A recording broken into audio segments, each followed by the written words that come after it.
Prime Minister Narendra Modi is using his tour of the five nations and the BRICS summit to reaffirm India's leadership ambitions for the Global South. Now, the Prime Minister is also blending calls to elevate the Global South with a showcase of India's economic ascent.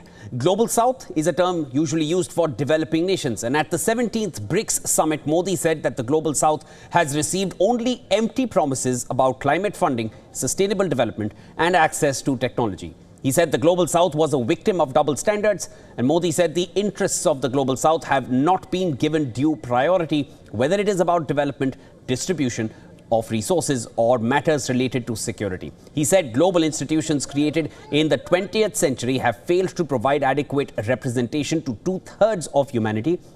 Modi added that countries that make significant contributions to today's global economy have not been given a seat at the decision-making table. Just last week, and this happened on Thursday, Modi, during an address to the Ghana Parliament, he said this: progress cannot come without giving voice to the Global South. Then on Friday, Modi highlighted India's economic rise in a speech to the Indian diaspora in Trinidad and Tobago. This is what he said: soon we will be among the top 3 economies of the world, and the fruits of India's growth and progress are reaching the most needy. Chinese President Xi Jinping and Russian President Vladimir Putin, they skipped to attend the summit in person on the seaside Brazilian city. However, the Russian President Vladimir Putin urged BRICS summit, and he did it via a video link, urging them for mutual cooperation. Putin reiterated Modi's message and said that the liberal globalization model is fast becoming obsolete.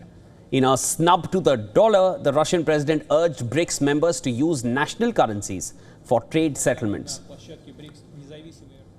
On his Truth Social platform, the US president was quick to respond to this.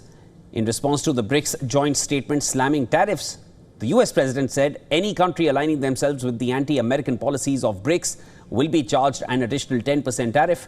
There will be no exceptions to this policy. Previously as well, Trump had threatened the BRICS bloc with tariffs on bets against US policies.